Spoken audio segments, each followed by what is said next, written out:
closed, one until about 5 o'clock, they are telling us this afternoon. Russell, while I'm here, accidents right now 153 at Hamel, West Kent at North Market, 75 South and East Ridge at Ringgold Road. Gun barrel in front of the Best Buy, East 11th at Baldwin as well. A pretty busy noon time drive this afternoon. I'm Mike Wood in the Traffic Center, Hot News Talk Radio at AM 1240. And again, if you're not part of the funeral procession or the family, then the public must use a shuttle service from Ingalls Stadium that CARTA is going to be providing. It's a free shuttle service from Ingalls Stadium to the National Cemetery. It's going to be starting at 1 p.m., so about an hour from now. Holtzclough from Bailey Avenue to 13th Street is going to be closed, and detours will be posted. So if you have a commute today, later on in the day, you may have a bit of trouble because there are going to be some road closures. But we'll keep you updated on those right here, Hot News Talk Radio, AM 1240. 12:08 is the time right now. And we're going to go ahead and look at the weather, where we have a high of 90 today. Oh, boy. High of 90 degree, partly sunny, 70 degrees for tonight.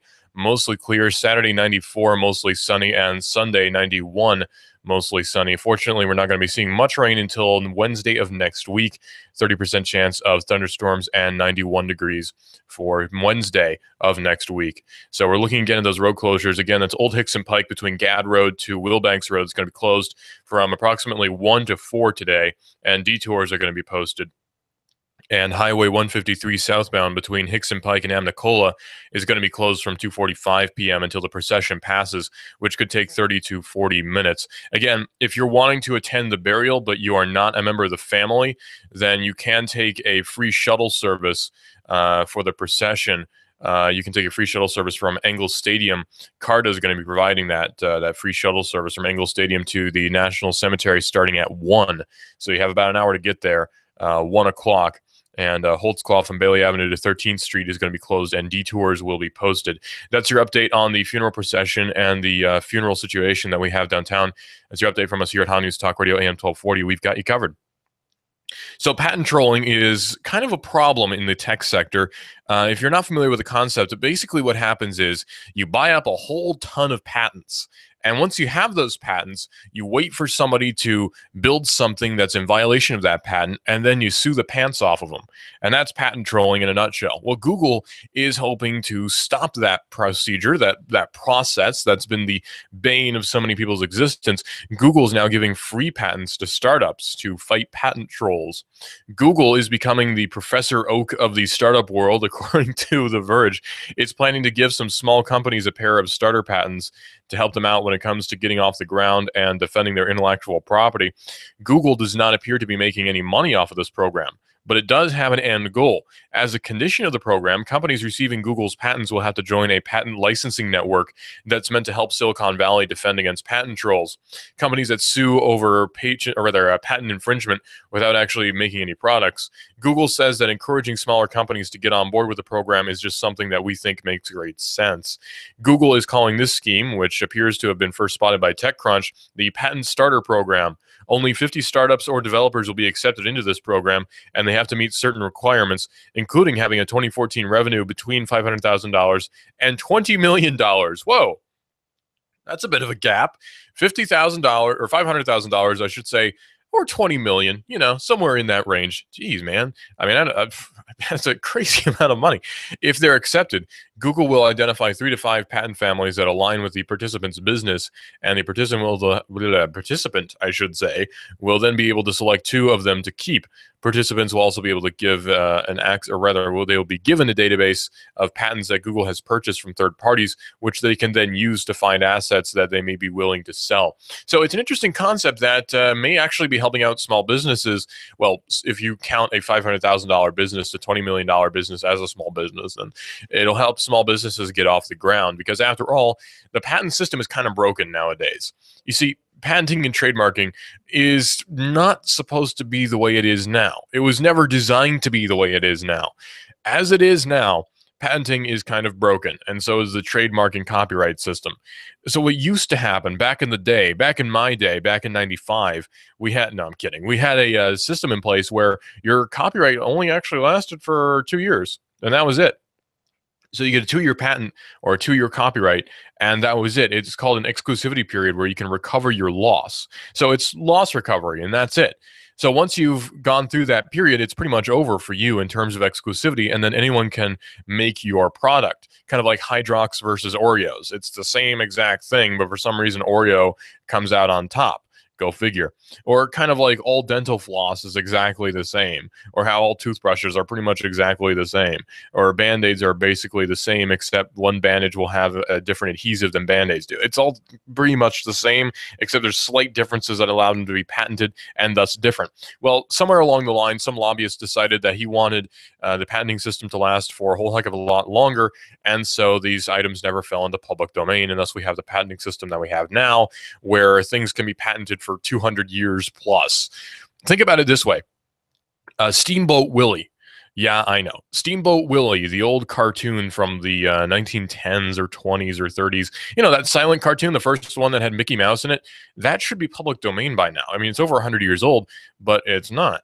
Why not? Well, because Disney has a really good lobbyist, and that's pretty much it, actually. There are a lot of things that should be public domain, but are not. Public domain is a very important part of any free market, but unfortunately the government is involved in commerce, and thus we can't possibly have a true free market with the government intervention, and thus we have a patenting system that's actually quite oppressive to the guys trying to start up. It's great for the companies that have been around for years and years and years and have millions of dollars to throw around on litigation, but for smaller companies, it's kind of killer. Most importantly, participating in this program from Google requires joining the LOT network for 2 years. The network was launched by tech companies, including Google and Dropbox, and it's meant to help protect members against patent trolls. The group works by requiring that member to give all other members a license to any patent that they decide to transfer to a party that isn't part of the network. That allows any company in the group to be immune to threats over those patents should they end up in the hands of a patent troll. The LOT network requires a membership fee, but participants in Google's patent starter program won't have to pay it for 2 years, so they can get up off the ground, so to speak. Pretty cool stuff Google's doing. You know, I'm constantly kind of impressed with Google as a company. It's not like, oh, Google's the best ever and it should take over the world, and boy, I'm really happy. You know, Google is just one of those companies that's changing things constantly, and it's shaking up the marketplace, and I like that. Because it seems that they do things despite government intervention, not because of it, and I just like that about Google. It's kind of a cool thing that goes on with Google sometimes. It's not bad. You know, Google's one of those companies where sometimes some of the things they do, I don't know, and sometimes some of the things they do I think is just awesome. So it's a company. You know, it's a company. I'm not going to agree with everything every company ever does. So I'm happy for the most part that Google exists. I mean, think about it. Google was incepted back in 1998. That's a long time ago in terms of tech. I mean, I was barely, I don't know if I was even walking in 90. I probably was in 98. So, I mean, that was a long time ago. I certainly wasn't writing in 98. I wasn't speaking very well in 1998. You know, there are people who I know who weren't even born then. Isn't that weird to think about? Like, there are people who you can have a meaningful conversation with who were not alive when Google was incepted. How weird is that? Well, Google was incepted back in 1998, and it's since become one of the most important companies ever. I mean, really, in terms of the tech industry, Google is the company next to Apple and Microsoft. And how weird is it that Apple has been around since the mid-1970s, Microsoft has been around since around that time as well, and yet here's Google, a stiff competitor that's been around for under 20 years. How crazy is that? It's really interesting how the tech sector works and how it's been evolving for actually kind of a long time now. But from the 1970s onward, things have changed a lot in how we're living our everyday lives. And plus, Google has helped to develop the smartphone as we know it today. I mean, I'm using a Google phone right now. It's a Lenovo A850 running Android 4.2. So, I mean, it's crazy what Google's done over the years. Well, Comcast is negotiating with BuzzFeed and may get deeper into the news business. Ooh, competition. Wall Street Journal says that Comcast is also holding talks with Vice, Business Insider, and Vox as well. So Comcast is negotiating with a few online publishers in an attempt to increase its holdings in the news business. The Wall Street Journal reported last night, saying the company has engaged in preliminary discussions with several online publishers, including Vice Media, BuzzFeed, and Business Insider, and has discussed increasing its roughly 14% stake in Vox Media, according to people familiar with the matter, the Journal reported. Now, some things have to be taken with a bit of a grain of salt, because it says, according to people who are familiar with the matter. Well, now I am also familiar with the matter, right? Because I read this article. So you are also familiar with the matter because you just heard me read that article. So yeah, familiar with the matter is kind of a, well, that doesn't really mean a whole lot. It's kind of like when a news source will cite some anonymous person who doesn't want to be identified, and you sort of have to sit there and say, well, is that a real thing, or is that, what's going on with that? I mean, come on. Citing a anonymous source who could not reveal its identity because of an ongoing investigation or whatever, and it's some weird detail about how, like, the drug sniffing dog accidentally stuck its nose in a bunch of cocaine or something like that, and you're just like, okay, who cares? It's weird. A few different arrangements are reportedly being discussed, with the focus being on investments rather than outright ownership. For example, Comcast could take an equity stake in Vice as part of a deal that would turn one of its networks in its NBC Universal cable division into a Vice channel. Now, that would certainly be interesting. Now, if you're not familiar with Vice, Vice News has been around for a while, and Vice Magazine has been around for a longer while. Vice Magazine started out as sort of an underground indie magazine that covered just cultural stuff. It's cool.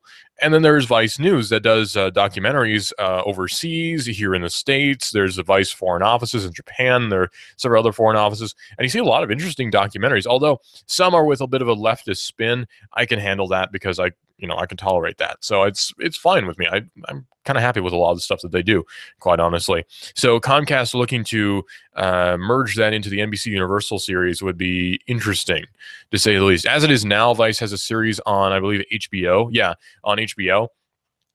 So it would be an interesting expansion to see Vice on having its own channel, perhaps on an NBC Universal network. That'd be interesting. Vox Media is the owner of websites like, well, Vox, SB Nation, Polygon, Recode, and The Verge as well. So Comcast made a big move into news and programming when it purchased NBC Universal in 2011. Comcast also operates numerous regional sports networks as well. Comcast's attempt to become a bigger player in online news comes as its cable TV business continues declining. Yesterday's earnings report shows that Comcast now has slightly more subscribers in its broadband business than pay TV. And so Ars Technica contacted Comcast about the reported negotiations, and nobody really responded except that they were forwarded to NBC Universal, which then declined to comment. So, oh well. It's interesting, though, that all these companies are shying away from network television, period, pretty much. I mean, network television is kind of a waste of time nowadays. Like, if somebody offered me a show on, like, ABC, I don't know how I'd feel about that, because, I mean, like, okay, I'll get a show on ABC and maybe that'll be a launching point for something later on. But as it is now, like, what's on ABC? What's on network television that's worth watching? What's on network television that people my age are going to be watching, not on Netflix, right? That's the big thing. Like, I watch a lot of stuff from network TV, but it's not on network TV when I watch it, if you get my drift. It's always on some sort of streaming service or what have you. It's kind of the same way with cable, honestly. And it's interesting to note, because it's sort of a death knell for networks as we know them today, because these networks are being very much threatened by these moves that the youth is making. I mean, the youth really is changing kind of everything and when it comes to programming like we have today. I mean, think about it this way. There was a generational gap between programming from the 1960s, 1970s, 1980s, and the 1990s, but this all had sort of a common thing. Like, cable TV in the early 1980s has, from then to now, has pretty much stayed almost exactly the same. Programming is pretty much exactly the same, and everything is almost exactly the same. So you go from that to that, and really not much has changed. But now suddenly we have the internet. We have a whole new invention that's changing everything. And network television and even cable television is swiftly becoming kind of irrelevant. Think about it this way. Netflix has its own original series. Netflix has its own original movies that's coming out. So does Amazon, for that matter. And Crackle has the Seinfeld, Comedians in Cars Getting Coffee, which is really funny. And all these different things that are totally outside the spectrum of cable TV or even network TV, and actually push the envelope in ways that network and cable couldn't do. I mean, there are jokes in some Netflix series that you couldn't do on TV, not just because they're like edgy or profane or whatever. No, I mean, they're just like, you couldn't do that on network TV because it's poking fun at too many different demographics. It's too edgy. It's funny how that's working out. So the internet really is a future of entertainment, in case anyone ever doubted that. It's being further exemplified by how these different cable companies are scrambling to find some way to make themselves relevant still, which is not proving to be very easy, because honestly, network TV is kind of on the out and out. Now, talk radio, on the other hand, is pretty much going to stay around forever. Because as it is now, yeah, I mean, we may change mediums in the sense that we may change from being terrestrial to internet, but we're going to be around forever. People are always going to want to listen to somebody spout an opinion. And fortunately, that's where we come in. Here on Hot News Talk Radio, AM 1240, we are everywhere. Go to hotnewstalkradio.com, where you can download the TuneIn Radio app as well and search for Hot News Talk Radio. Hot News Talk Radio is also on Twitter, where you report the world decides. That's AM 1240, Hot News Talk Radio. Going to give you a quick update on the funeral situation. The funeral procession is supposed to be starting, or rather the funeral itself is supposed to be starting at about 1 p.m. here. That's the funeral for U.S. Marine Staff Sergeant David Wyatt, who was killed on Thursday. Old Hickson Pike between Gad Road to Wilbanks is going to be closed from about 1 to 4. Detours are going to be posted. Highway 153 southbound between Hickson Pike and Amnicola Highway is going to be closed from 2:45 until the procession passes. And approximately 30 to 40 minutes is how long that's going to be taking.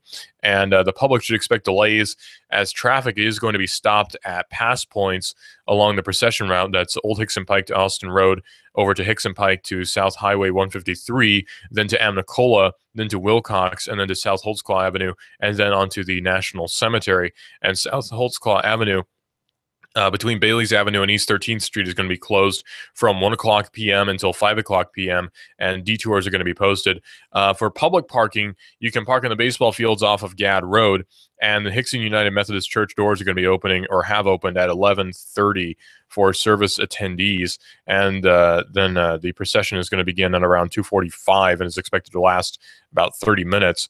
And from the church, the procession is going to be following Old Hickson Pike down to Holtzclaw and then to the National Cemetery. If you are not part of the funeral procession or family, the public has to use a shuttle service from Engel Stadium, which is, of course, right near the National Cemetery. CARTA is going to be providing free shuttle service from Engel Stadium to the National Cemetery starting at 1. So you have about 30 minutes to get there. Holtzclaw from Bailey Avenue to 13th Street is going to be closed as well, and detours will be posted. Again, that's your update from the funeral, or for the funeral, for U.S. Marine Staff Sergeant David Wyatt, who was killed last Thursday in a terrorist attack.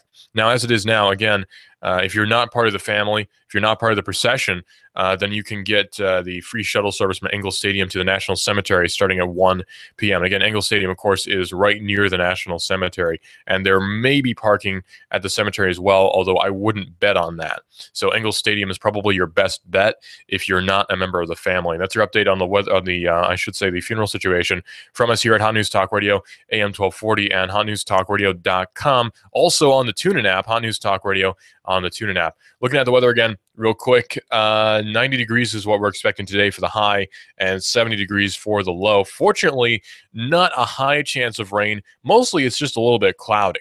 So fortunately, we're not expecting much of any rain. Saturday, 94 degrees. So we're looking like a sunny weekend for us here in the Chattanooga area. So it's a good day to go down to Coolidge Park or chill out downtown, maybe go on the Riverwalk. Right now, 90 degrees, partly sunny, 70 degrees for tonight. And actually, it's about 80 degrees right now in the Chattanooga area, and it's expected to get up to 90. So we're probably going to be seeing that around 3 o'clock. Saturday, 93, mostly sunny, 70 degrees for the low, and Sunday, 89 degrees for the high, and 72 for the low, and Monday, 90 degrees. So we're not going to be seeing any rain until next Thursday, 90 degrees then, and 40% chance of storm. So it looks like a pretty clear rest of the week for us here at the Hot News Talk Radio studios. We'll keep you updated on the weather. We'll keep you updated on the traffic, and we'll keep you updated on the funeral procession as it happens here on Hot News Talk Radio, AM 1240. We've got a lot of great programming here as well. We have Don Imus in the morning. We have Laura Ingram, and we have my show, of course, which is Digital Drive. Talk about technology and quite a bit more. This is a mob mode. This is the mob mode.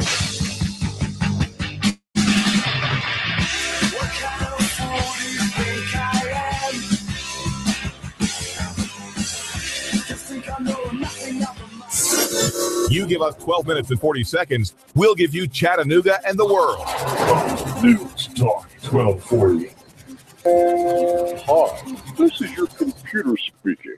I don't feel so well. It's like I've come down with a bug, and I'm getting slower. Affordable Computers. We fix sick computers. Your hometown guys at Affordable Computers will repair your PC in half the time of the big boys at an affordable price. No tricks, no gimmicks, no computer speak techno babble. Just good, quick, and courteous affordable service and repairs. Want to affordably supercharge your PC? Affordable Computers on Highway 58. Affordable Computers hand builds all desktops in-house. If you're looking for a better than new refurb laptop, $150 will get you a Dell or another name brand at Affordable Computers. Affordable Computers, Highway 58 between Arby's and Taco Bell. Also Fort O, Battlefield Parkway near Holcomb's. Affordable Computers, we service what we sell. Call 499-1975. That's 499-1975. Wow, this is amazing. I'm feeling great. Supercharged. We've got a table here at Delia's in Saudi Daisy, ready to delight in a plate of authentic Mexican food. Delia's spreads a rich selection, loaded nachos, crazy chicken, homemade tamales, maybe the enchiladas with beef, chicken, pork, quesadillas. Every dish beautifully pictured on the menu to help us decide. Join us for lunch or dinner. We're at Delia's in Saudi Daisy on Dayton Pike near the Thrasher Light. Here's dinner. Delia's uses the freshest ingredients, cooked to perfection. Nachos, homemade. Delia's open every day except the Lord's Day. For lunch and dinner, treat yourself to Delia's genuine Mexican food. In Saudi, call 521-7145. That's 521-7145. You feel better outside your home or business than in? Indoor air quality is important. Mildew, mold, smoke, water, and rodent damage are prime causes of poor indoor air quality. Ducts Indoor Air Professionals, better known as Duct Busters, cleans HVAC systems using 127 definable Duct Busters steps. Let Mark Thompson address the indoor air quality at your business to help reduce employee illnesses. Prevent fires by cleaning your dryer vents. Mark and his parents, Dick and Joan Thompson, have been building our local economy and helping local people with HVAC systems 16 years. Ducts Indoor Air Professionals. Call 876-9907. 876-9907. Ducks. Call now. You give us 12 minutes and 40 seconds, we'll give you Chattanooga and the world. News Talk 1240. You love your hometown. Are you interested in free markets, in local economy? Do you hope that Chattanooga can survive the next meltdown, the next chain of disasters in the national economy? What's the best way to live out the ideals of self-government and self-determination? Join me, David Toulis, weekdays 1 to 3. Hot News Talk 1240. Love your neighbor, buy local. You give us 12 minutes and 40 seconds, we'll give you Chattanooga and the world. Hot News Talk 1240.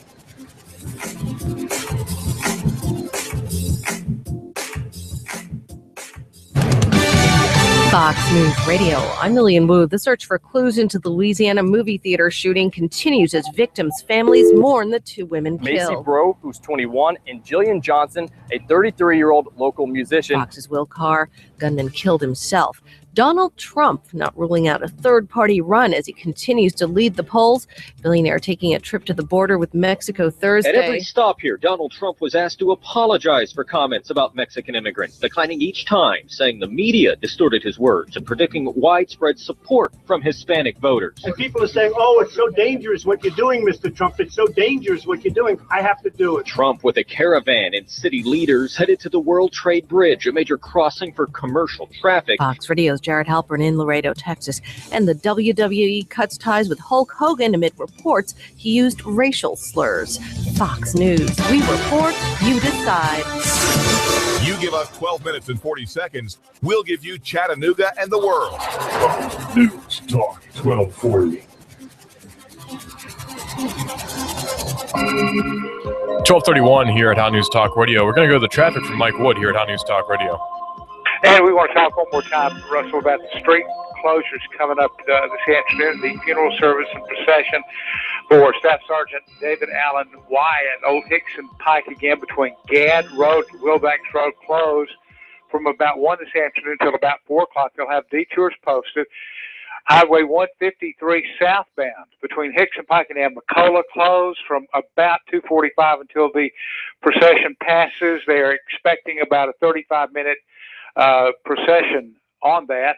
The public should expect delays. Traffic will be stopped at pass points along that procession route, which is Old Hickson Pike to Austin Road to Hickson Pike to South Highway, then 153 to Amnicola, Wilcox Boulevard to South Holtzclaw, and then on into the National Cemetery. Again, South Holtzclaw between Bailey and East 13th closed 1 until 5.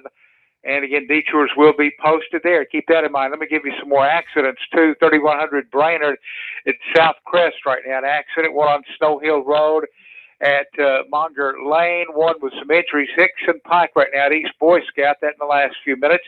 75 North at East Brainerd. That is an accident. 153 at Northgate Mall. Accident there. West Kent at North Market right now. Working an accident there as well. Mike Wood, the Traffic Center. Hot News Talk Radio here at AM 1240. And we thank Mike for that traffic update. Facebook has been blocked from challenging search warrants, which are targeting its users. So Facebook, according to Ars Technica, does not have legal standing to challenge search warrants on behalf of its users. A New York appeals court has now ruled in what was the biggest batch of warrants the social media site said that it ever received at one time. Facebook was served with 381 warrants in 2013 from Manhattan District Attorney Cyrus Vance Jr. The warrants sought photos, private messages, and other information as part of a wide-ranging disability fraud investigation. As many as 134 people have been accused of disability fraud as part of the ongoing probe. Facebook, of course, objected to handing over the data and challenged it. The site was even threatened with contempt of court over the fight, so it reluctantly coughed up the data. Facebook was then allowed to continue the challenge on appeal in a failed bid to set legal precedent for its users. The company said in a statement it was exploring its legal options, saying, "We continue to believe that overly broad search warrants granting the government the ability to keep hundreds of people's account information indefinitely are unconstitutional and raise important concerns about the privacy of people's online information." The appeals court realized that New York prosecutors were given a treasure trove of data, saying, "Our holding today does not mean that we do not appreciate Facebook's concerns about the scope of the bulk warrants issued here." That's the New York State Supreme Court saying that from the appellate division, saying the Facebook users share more intimate personal information through their Facebook accounts than may be revealed through rummaging about one's home. Well, yeah, but still, I mean, that's kind of the point, is that they don't want this information to get out. What difference does it make, really, if it's in your house or if it's on the internet? It's all the same. It's personal information. It's private property as well.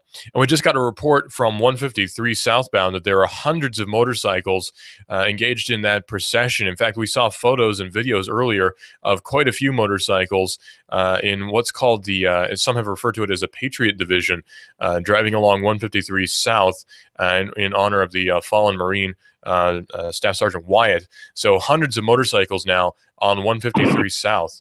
And we're going to give you an update on that as well. But hundreds of motorcycles on 153 South in an apparent display of trying to honor Staff Sergeant David Wyatt, who unfortunately was killed on Thursday. And again, Old Hickson Pike between Gad Road to Wilbanks Road is going to be closed from about 1 o'clock to 4 o'clock p.m. and detours are going to be posted. So that closure is coming up pretty soon here.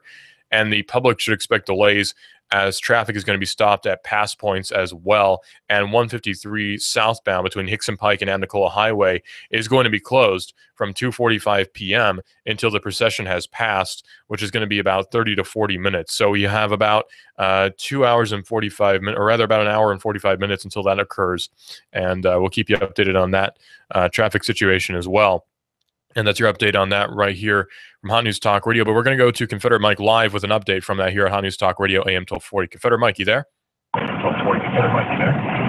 thank you, Russell. The primary reason initially for the show of support with the motorcyclists and the motor vehicles was to prevent the Westboro Baptist Church from protesting this event. They've been known to do this inappropriately all over the country. When a serviceman dies because they have a particular view on homosexuality, they want to abuse their families. So there is a law in place in Chattanooga, and a federal law, which I believe meets constitutional scrutiny. I think David Toulis will give the other side of that, to prevent their foul expression that's not speech that I believe protected under the First Amendment, which is political speech.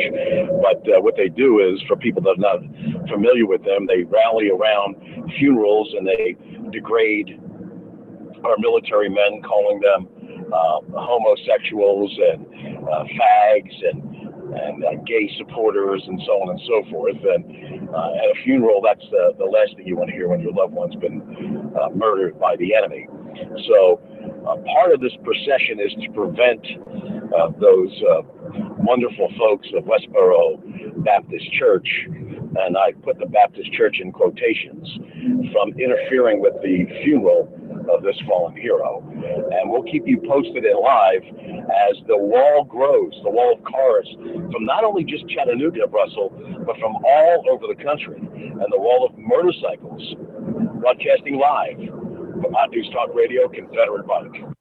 That's an update from you for you from Confederate Mike on 153. Apparently, there are quite a few motorcycles heading down 153 southbound. We'll keep you updated on that situation and the funeral procession as it does continue, and we'll keep you updated on that right here, Hot News Talk Radio, AM 1240. And again, 153 southbound is going to be closed at about 2:45 today, so keep that in mind. 2:45 or so is when that's going to be closed, and we're going to be seeing quite a few different road closures as well today, and we'll keep you updated on that. Again, Hickson Pike down to South Highway 153, or rather from Hickson Pike to down South Highway 153 down to Amnicola is going to be closed as well. And again, if you're wanting to attend the burial, CARTA is going to be providing free shuttle service from Ingalls Stadium to the National Cemetery starting at about 1.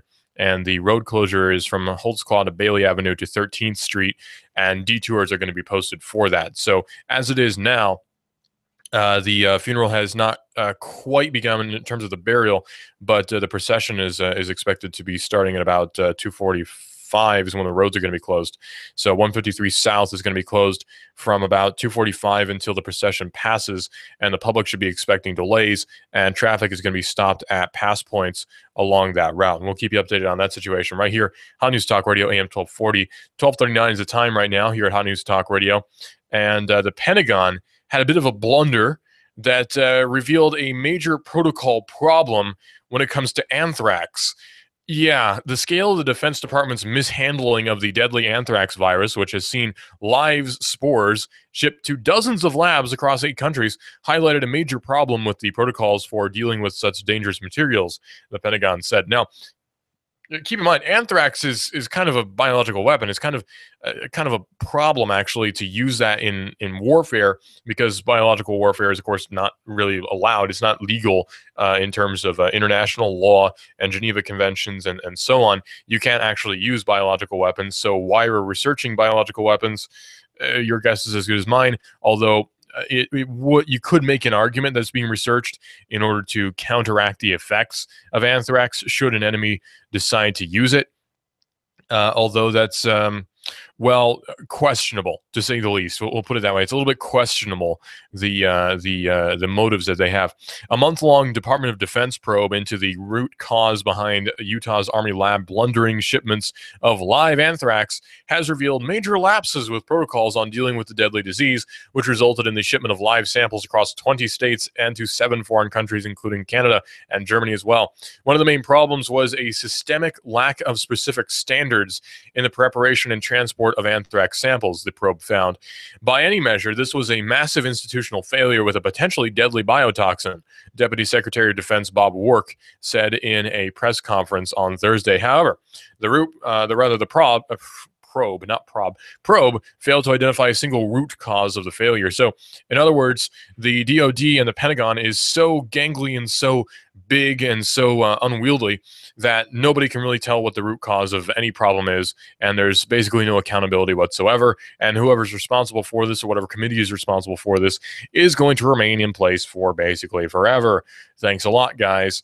The investigation instead placed the blame on the lack of effective protocols in the broader scientific community for inactivating anthrax spores, which pushed individual DoD labs to create and follow their own protocols. So basically, it's not our fault, it's everybody else's fault. The development and implementation of ineffective radiation, I should say, and viability testing procedures took place over the last decade. This represents an institutional problem at Dugway Proving Grounds and does not necessarily reflect on any one individual, the report states. So that's okay then. What this means basically is it's a scapegoat. It's a ploy to ensure that no one gets fired, because if anyone was fired for accidental death or anything like that, it would set a possible precedent, and then you would have basically nobody employed by the Department of Defense anymore, which actually wouldn't necessarily be a bad thing, come to think of it, but okay. So as it is now, if somebody were to be fired suddenly for actions which caused quite a bit of negligence, right? If there's somebody who's fired for quite a bit of negligence within the DoD, then everyone would have to be fired, because everyone seems to be quite negligent within the DoD. Speaking of negligence, an LAPD cop has now gotten 3 years in jail for beating a suspect on dash cam.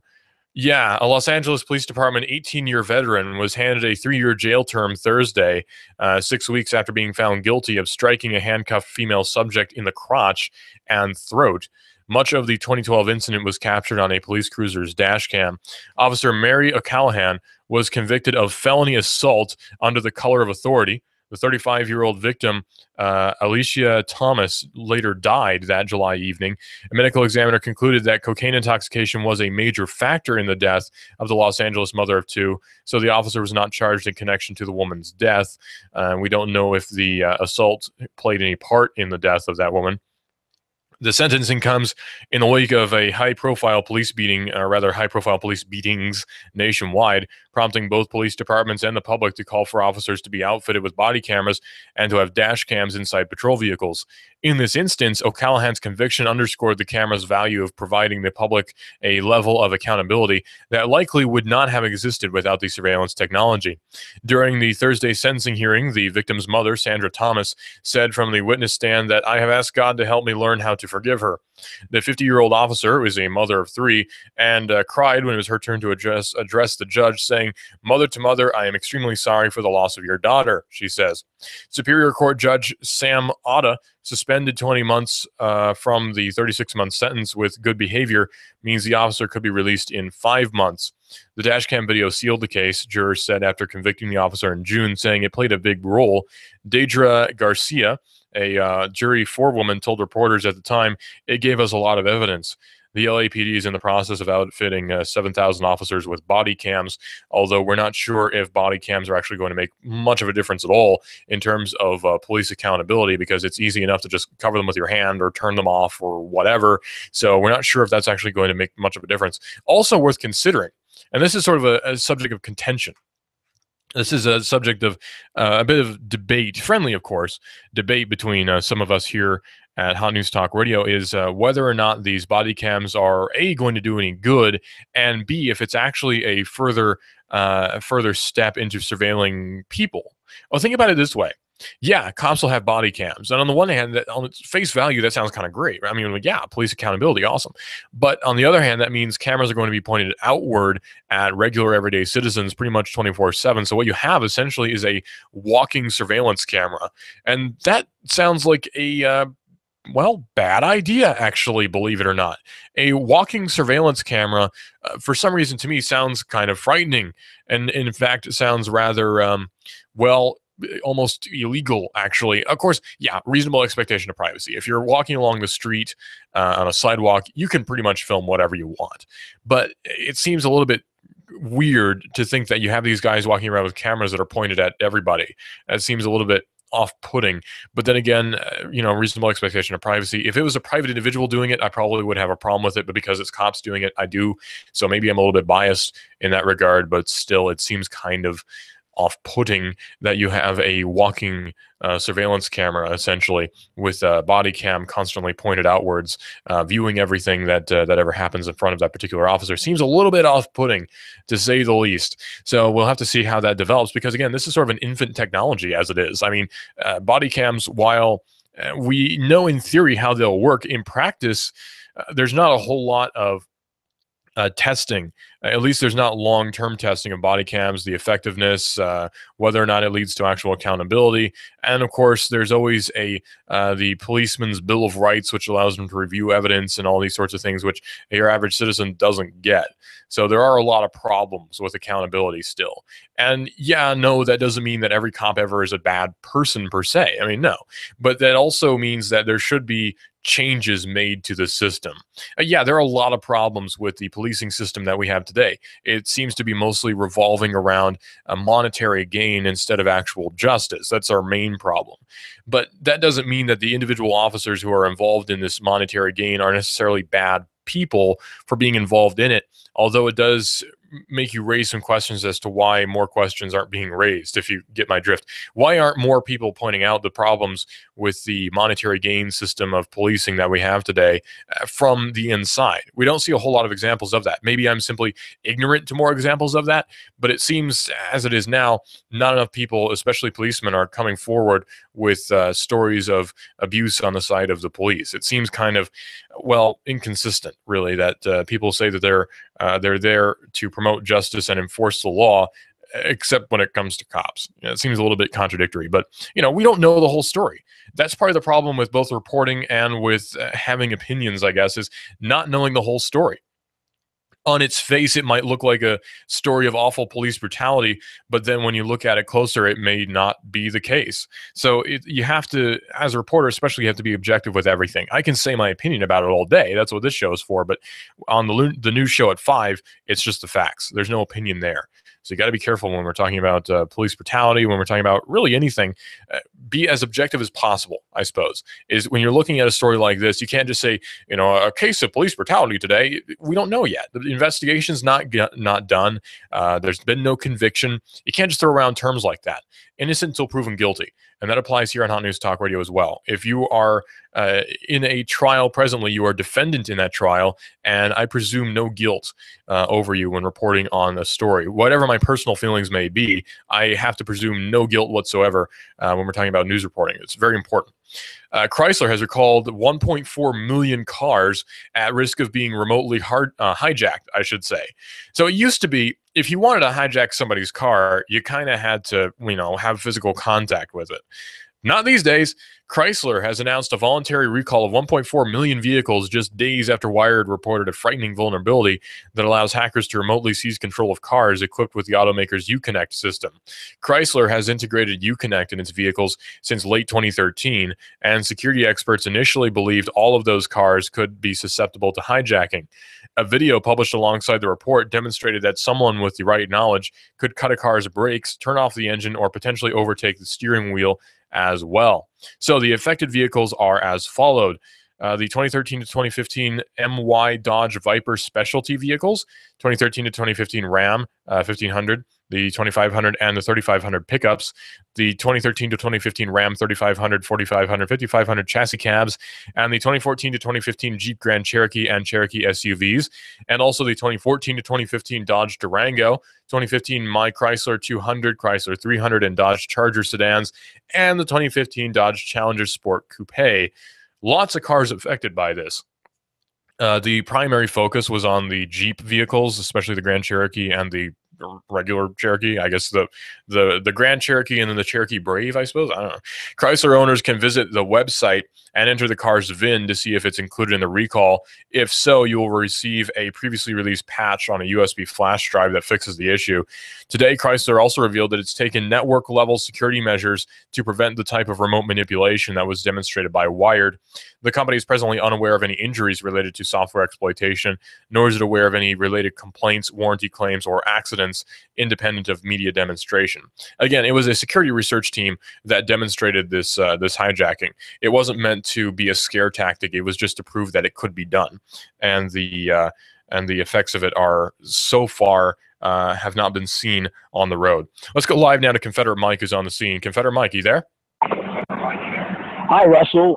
There are a couple of hundred people now already getting ready to honor our fallen hero here in Chattanooga. Over 1,200 bikes reported. That's over 1,200 bikers so far. They're expecting a couple of thousand bikers to line the highways on 153 and Amicalola Highway. Now, the funeral is not to start for a couple of hours, and then, of course, there's going to be a procession to the National Cemetery. And we'll have, as they say, gavel-to-gavel coverage of this as we honor, as all of Chattanooga and the entire country honors our fallen hero that was murdered last Thursday by a radical Islamic terrorist. We'll keep you posted, Russell. Remember, the roads are going to be closed, and I'm sure you'll give details on that. Confederate Mike broadcasting live from Hot News Talk Radio. Thank you for that. And again, the funeral procession route for U.S. Marine Staff Sergeant David Wyatt has been revealed. Old Hickson Pike between Gad Road to Wilbanks Road is going to be closed from about 1 to 4 p.m. So coming up soon, it's going to be closed. Detours are going to be posted. Highway 153 southbound between Hickson Pike and Amnicola Highway is going to be closed from 2:45 p.m. until the procession passes, which could take 30 to 40 minutes, maybe less, maybe more, depending on conditions. The public should expect delays as traffic is going to be stopped at pass points along the procession route. Old Hickson Pike to Austin Road, to Hickson Pike to South Highway 153, then to Amnicola, then to Wilcox Boulevard, over to South Holtzclaw, and then to the National Cemetery. And South Holtzclaw Avenue between Bailey Avenue and East 13th Street is going to be closed from 1 o'clock to 5 o'clock. Detours are going to be posted. Parking for the public is going to be at the ball fields off of Gad Road. Hickson United Methodist Church doors are going to be opening or have opened at 11:30. And Old Hickson Pike from Gad Road to Wilbanks Road from approximately 1 o'clock to 4 p.m. is going to be closed, and detours will be posted. The funeral procession begins at 2:45 and is expected to last about 30 minutes. So Highway 153 South is going to be closed from 2:45 p.m. until the procession passes. If you are not part of the funeral procession or the family, the public must use a shuttle service from Engel Stadium. CARTA is going to be providing a free shuttle service from Engel Stadium to the National Cemetery starting at 1. And Holtzclaw from Bailey Avenue to 13th Street is going to be closed, and detours will be posted again. That's Engel Stadium, is where a CARTA shuttle will pick you up, and they're providing free shuttle service from Engel Stadium to the National Cemetery starting at 1 o'clock p.m. So just about 7 minutes is when that's going to be coming up. You can get a shuttle from Engel Stadium to the National Cemetery, which is not very far away from Engel Stadium. This is AM 1240, Hot News Talk Radio. We are everywhere. Listen live to Hot News Talk Radio at hotnewstalkradio.com. Download the Tune Radio app and search for Hot News Talk Radio. That's the TuneIn Radio app and search for Hot News Talk Radio. Hot News Talk Radio is also on Twitter, where you report the world of science. That's AM 1240, Hot News Talk Radio. Temperature right now is in the 80s. We're seeing temperatures of about 80 and climbing. 90 degrees is the high for today. 70 is the low. Saturday, 93. 70 is the low. 12:53 right here at Hot News Talk Radio. Nuganomics.com with David Toulis is coming up in just a few minutes right here on Hot News Talk Radio. He talks about local economy and free markets from his own very Nuga-centric position right here on Hot News Talk Radio, and we will give you continuing coverage of the funeral procession and the burial as it occurs from us here right here at Hot News Talk Radio, AM 1240. This is Digital Drive. I'm your host, Russell. We talk about technology and quite a bit more. We'll be back here at 5 to give you more coverage and the day's headlines. This is a mob mode. This is the mob mode.